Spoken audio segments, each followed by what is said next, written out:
Hello. Testing. Testing. Okay. Hi. I'm back. I don't even know if anybody ever noticed that I left, but I'm back. And when I say I'm back, I think I mean that I'm back to myself. Um,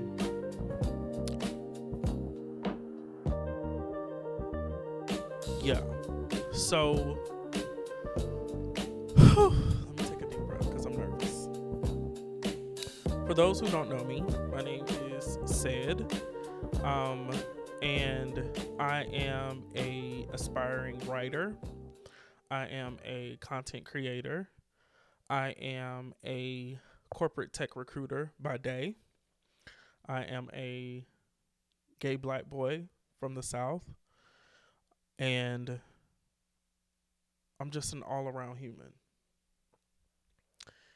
And I'm navigating life. You may have seen me on TikTok. I have about 17,000 followers over there. I've went viral a few times for God Show Me How Good It Can Get.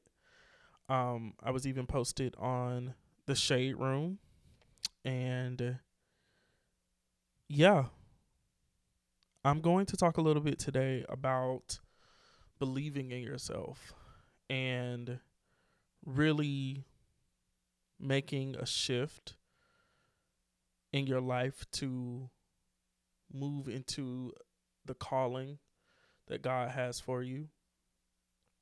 A large part of my struggle, especially coming to sit in front of you, in front of this camera, has just been fear and doubt and worry that I can't actually do what God has called me to do. And I found every excuse in the book to not do it. Even when it appeared that I was doing it from a fearful place, from a place of doubt and second guessing myself. And so here we are today, and I finally got to a place where I was just sick of the bullshit. God, I was so sick of the bullshit. And I woke up one day about 6 months ago, and I was just completely and utterly unhappy and uncomfortable in my life. I don't know if you guys hear those sirens. I don't live in New York. I live in Atlanta. I don't know what's going on. But I was just completely and utterly sick and unhappy with my life. And I couldn't figure out why at first. And then it dawned on me that everything that I had done up until this point at 28 years old was because of the expectations and the instructions that I received from everybody around me. And I partly wanted to live up to those expectations and do all of those things that they told me to do because I was a gay boy who was bullied. I never felt like I was enough growing up. I never felt like I was being seen. I never felt like I was being heard. I always felt like I was somewhere in the shadows. And I always felt like I was the son, brother, friend, cousin that nobody wanted because I was the gay boy.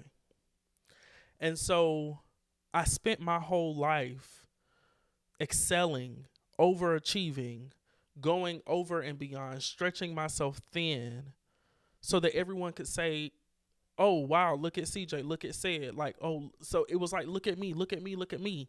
I want you to see me. I want you to love me. I want you to accept me. And because God is gracious and because God is God and because he's the omnipotent God, it worked out for me on the surface, right? I have a 6-figure salary job. I drive a nice car. I live in a decent apartment, and I'm able to go to nice dinners and take trips with my friends and, buy my family and friends nice gifts on their birthdays and holidays. I'm able to do nice things, but I'm not happy.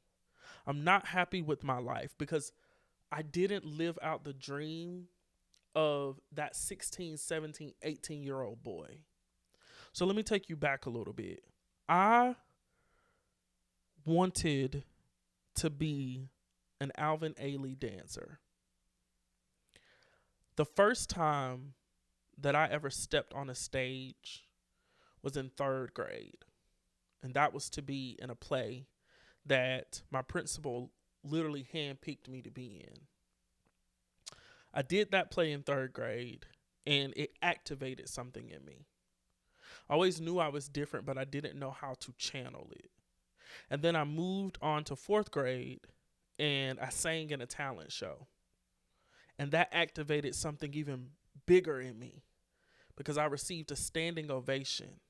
And I just instinctively knew how to perform. I knew how to evoke emotion. So by the time I got into seventh grade, I was dancing. And I remember the day that I realized, oh, I can do that. I was the worship leader is what we call it at my church. Basically the person who reads out the program and it calls everyone up, you know, the poems and all that stuff. And I was sitting in the pulpit and the praise dancers got up to dance for Easter. And I remember thinking to myself, I can do that better than them other boys. I don't know how I knew that, but I just knew it. And so I remember going to the dance instructor at the time, the dance ministry leader at that time. Her name was Tan. And I said to her, I want to dance. And she told me to come to practice. And I remember that when I started dancing, I started in the very back, right? Because that's where the junior dancers started, because the best dancers were at front. And I quickly moved to the front. And then she pointed me as like the co-captain of the ministry. And so every practice that we had, from the little itty bitty kids all the way up to the kids that were my age or older, I was teaching them routines. I was practicing with them. I was, you know, correcting their moves when they were doing the dance. She allowed me to start choreographing, coming up with creative ideas when we did our Christmas plays and did our Easter plays. By the time I got to high school, I was choreographing musicals, local organizations, theater organizations that were putting on shows were tapping me to come and do their choreography for their shows. And so my dream was to go and be an Alvin Ailey dancer. And you can imagine what that sounds like when you go home and tell your parents, your Southern parents, your dad who's retired military and a federal correction officer, your mom who's a nursing assistant. You can imagine what the response is when you go home and you tell them, hey, I want to be a dancer. I want to dance on Broadway. I want to be an Alvin Ailey dancer. They didn't even know who the hell Alvin Ailey was. So they're like, no. You're going to be a lawyer. You're going to be a nurse. You're going to be a doctor, businessman, but we ain't doing no dancing. How you going to make money dancing? And I remember being just so crushed, but I grew up in a time and in a space where you did not challenge your parents. If they said no, that was the end of the conversation. And so I still filmed my audition tape when junior and senior year came around of high school. I still looked at dance schools and I said, well, maybe I can go to one locally if I can't go to New York. And ultimately, I just ended up not doing it. I just said, forget it, fuck it. You know, they don't want me to do it. I'm not going to do it. I'm going to go and do what they want me to do. Right. And that was that pick me, love me. So I go and get my nursing assistant license. I'm literally going to school all day, going to work at the library for 2 or 3 hours, leaving the library, grabbing food, going to Augusta Tech, and taking night classes to be a nursing assistant. A fucking CNA. I didn't care about being no damn CNA. I didn't care about wiping nobody's ass. That was not my calling in life. But I wanted to do it because I wanted to appease my parents. And so I graduated from that program. I get admitted into college under a pre-nursing acceptance. I remember going to pre-nursing class, and the very first day we're in class, the professor says, you need to get you a pair of scrubs, and you need to wear them to class every Tuesday and Thursday, because you'll never, ever in your career really wear regular clothes. So you need to get really comfortable in scrubs and a sneaker of your choice. Now, mind you, I'm in an H&M ensemble from head to toe. Okay? I got me a good old Zara bag on my shoulder, right? And an Aldo loafer. And you telling me, Mr. He's best dressed, he's the hottest in the CSRA, he's that girl that he can't wear no real clothes? Oh, he can't be fashionista? He gotta go and he gotta put on scrubs every day? That ain't hot. Bye-bye. I took my ass to the academic advising office and I said, hey, I don't know what I want to major in, but I know it ain't pre-nursing. Can I change my major? I think I changed it to mass comm. That didn't work either, but that's another story for another day. Nonetheless, right, I end up graduating college. I get a double major. Again, that's that overachieving, pick me, gay little boy trauma. I end up getting a double major in philosophy and liberal arts studies. Basically means I studied sociology, politics, and philosophy. And then I graduate and I'm in this space where I'm like, I don't know what I want to do. I don't know what I want to do. I don't know what I want to do. I think I want to go, into corporate America. But then again, that doesn't feel like me. That doesn't feel like me. That doesn't feel like me. But that's what I'm being told I need to do. These people are willing to pay me $55,000, $60,000 a year coming right out of college. That's what I'm being told I need to do. But even though this doesn't feel like me, here I am again, right? Like in the same crisis that I'm in today. So I ultimately do not take the job. And it was a big corporate insurance company. I did not take the job. I moved back home, which I did not want to do. I had not been home in 4 years, other than just like visiting for like a few days on holiday break. Did not want to go back home. But I end up moving back home with my parents, no job. All of my friends are having the summers of their life. They got a month or two off before they start their big corporate jobs. And I'm at home in my small country town, depressed and sad and confused and discombobulated. And I'm working every single day, calling the front desk of companies, telling them, hey, my name is Cedric Norris Jr.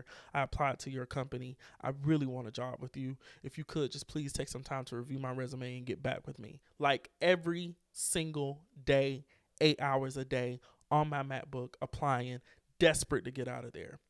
One day my phone rings. I get a call from one of my mentors that I had met in college who worked in the student affairs office. And she says, hey, I have a position. I'm leaving, Georgia College. I'm going up to the institution up the street. Do you want to come work?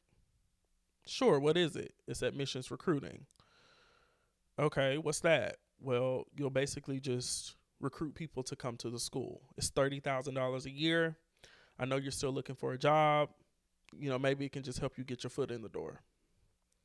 I go, I cry like a baby on my first day. I end up getting a job, getting hired. It was a shoe in for sure.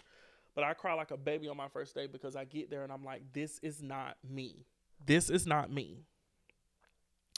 And so there's another girl that's around my same age that was from like Minnesota or something, or South Dakota. She was from somewhere up Midwest, like North Midwest. And she like came and we became friends and we were both like in it together. Like we were in this small town working. It was my college town. It was a town. It was just another small town to her. We're working together and we're just like navigating it together and just trying to figure out. It was the weirdest people worked there. I mean, one lady, she used to like wear jewelry dripped from the pawn shop. There was another lady whose breath smelled like old rat doo-doo and cigarettes. It was just terrible. It was a nightmare. But we figured it out, right, together. And so they hire a woman to come in and be the director. And on her first day, she asked me to take a walk with her. And I walk out of my office and I go in the hallway to take the walk with her. And she looks at me, not even 30 seconds into the walk, and says, "What the hell are you doing here?"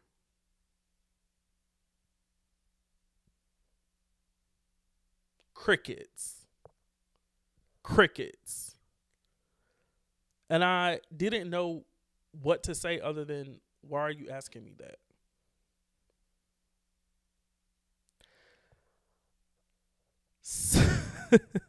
2 months later, I left and moved to Atlanta. I get to Atlanta. I'm still working in education, this time at Georgia State University. And to date, that has probably been one of, if not the only job that has felt fulfilling to me.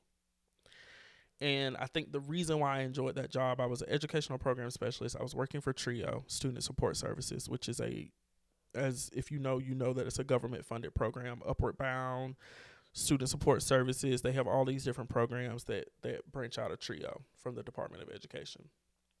But I think it was one of the most enjoyable jobs that I had because it allowed me to be creative, to be a voice to first generation, low income, LGBTQ, Hispanic students, Black students, students from all different walks of life. It allowed me to be a voice for them.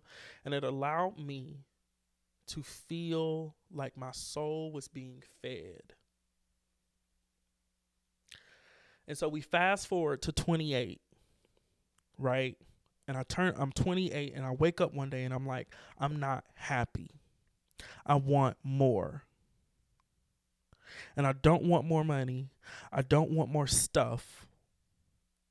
I want more food for my soul. I want more food for my soul. And so I'm talking with God and I'm begging and I'm pleading with God for weeks. God, like, why am I feeling this way? I'm so confused. I don't know what to do. I don't know where to go. Tell me what to do. Tell me how to do it. You're putting me, you're putting me on these platforms. I'm going viral. I've been posted by the Shade Room, but I'm still having to walk into this corporate office. Like, I see myself on the front row of Fashion Week. I see myself being a columnist for Vogue. I see myself, writing best-selling books and traveling the world, speaking, encouraging people. Why can I not get to that? What is that? I see myself sitting on panels. I see myself, being an icon, being a mogul in the entertainment industry. Why can't I get to that? Because everything that you've been pushing me to points in that direction. So why can't I get to it? What's missing? What am I missing? And I realized that I wasn't missing anything. That there was absolutely nothing wrong with me or my life. I just didn't believe I could have it. And I was so programmed to live the way that other people wanted me to live. And my curse had become that I needed to be accepted. I needed to be validated. And if I wasn't, then whatever that person wanted me to do, I did it in order to get that validation and acceptance from them. And when I disappointed them, or when I strayed away from the advice or the guidance that they gave me, or when I decided to be selfish or put myself first, I felt guilt, I felt shame, and I felt unworthiness. And that was a problem. And so I had to spend time sitting with my thoughts, spend time in stillness, asking myself, what does my life look like? What do I want? Where do I want to be? Who am I becoming? And it was one of the most difficult and uncomfortable conversations, not only that I've had with myself, but that I've had with God. I had to let go of completely everything. And I'm still learning of letting go of completely everything around me that's telling me who I am. I get to define that. I get to decide that. I get to live my life and experience the journey and the adventure of it on my own accord. And I don't have to take in consideration anybody else's opinions about what I do for me and my life. And so it's forcing me to dream again, to become the visionary again. Because the thing is, I was never scared to go after what I wanted. I just was always afraid to hold on to it if somebody felt that it wasn't for me, based upon their standards, not mine.